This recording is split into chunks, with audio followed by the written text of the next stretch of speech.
Cairo, capital of Egypt and largest city on the continent of Africa, where the past and the present mingle in colorful contrast, and the way of life for over 1 million inhabitants is determined by the whims or moods of the Nile, a river which has mothered Egypt since the beginning of time. Historically and geographically, Egypt is divided into two parts, the Delta region, or Lower Egypt, extending from the Mediterranean to Cairo, and Upper Egypt, extending from Cairo to the southern boundary. The Delta region, which is very fertile, consists entirely of land made by the silt deposited from the river. Consequently, this area is the most densely populated, with Cairo as its pivotal center. The numerous bridges which span the Nile as it flows in and around Cairo add greatly to the picturesqueness of the city, and also provide a means of transit for a most interesting conglomeration of traffic. In fact, almost everything that moves on wheels or on foot passes over the main bridges of the Nile in the natural course of an ordinary business day, while the Nile itself flows silently on its way, holding the very destiny of the city in the power of its life-giving waters.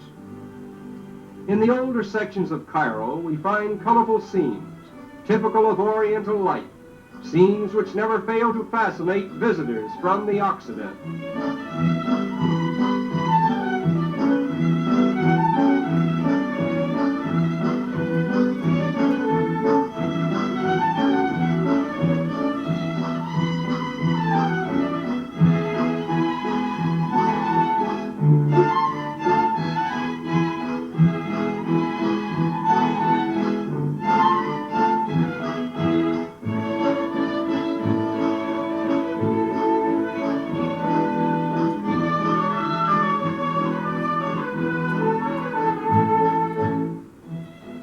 Cairo today is more Arabian than Egyptian, and consequently it has little in common with the ancient pharaohs who built their pyramids on the desert of Giza long before the foreigners invaded their country.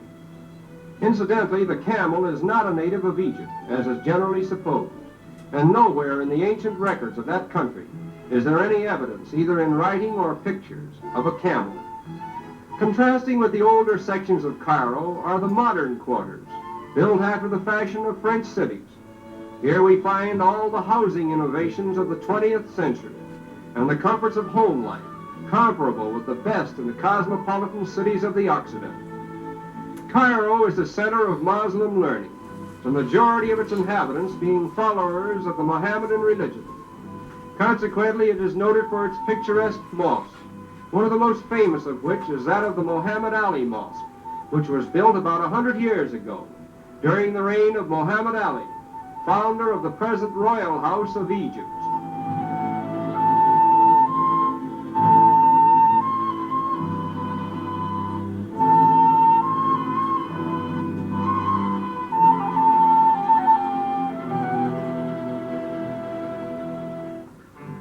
There are about 300 mosques in Cairo, including the king's private mosque, which forms a picturesque background for the royal gardens.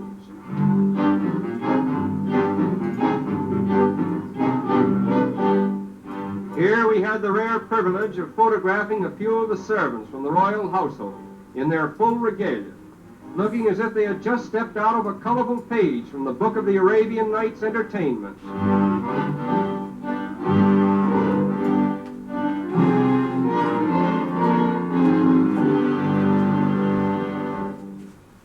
Just outside the palace, a grand military band concert and parade remind us that Egypt is now an independent country, her recent treaty with Great Britain having culminated the long and varied centuries of foreign domination, which began with the passing of the ancient pharaohs and only terminated in this generation.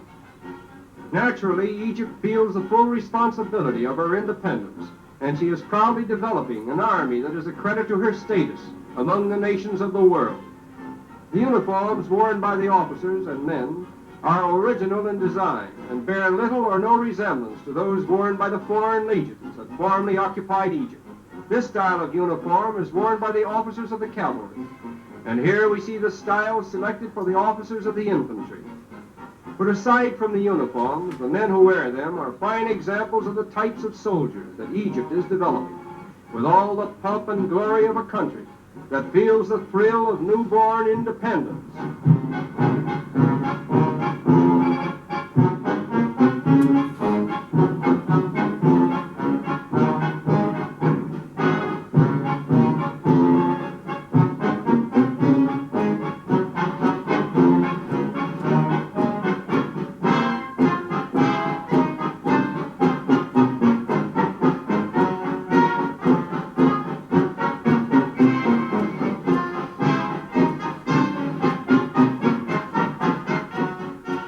As a result of the treaty with Great Britain, which is one of friendship and alliance, Egypt has gained her admission to the League of Nations and plays her role in the concert of independent countries.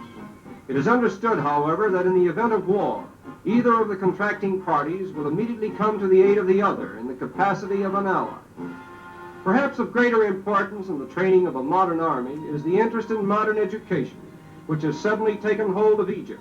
And the new University of Cairo is a splendid example of the sincerity of purpose behind this movement. The father of the present ruler of Egypt inaugurated this institution, where thousands of students of both sexes are given the benefits of a modern education.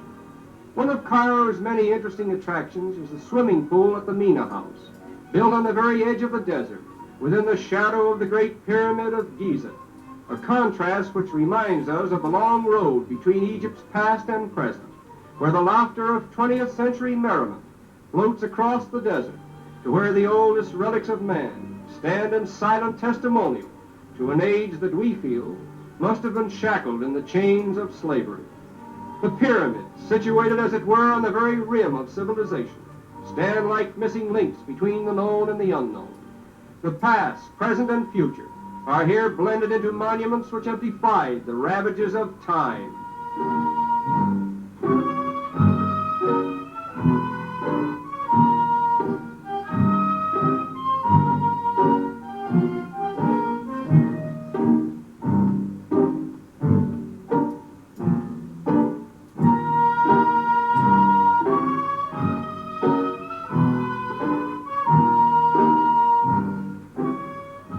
For over 5,000 years, these gigantic sepulchres have guarded their secrets.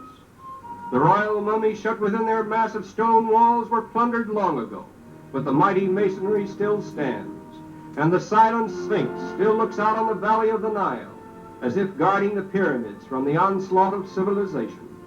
Inquisitive explorers of our generation gnaw at its foundations, begging it to reveal its secrets, and curious tourists gaze upon its mystic head, defying it to speak. But these monuments hold no communion with the mortals of this day. Theirs is a language which was spoken yesterday, perhaps to be understood by the mortals of tomorrow. And now we have come to our journey's end. We bid farewell to Cairo, city of contrast.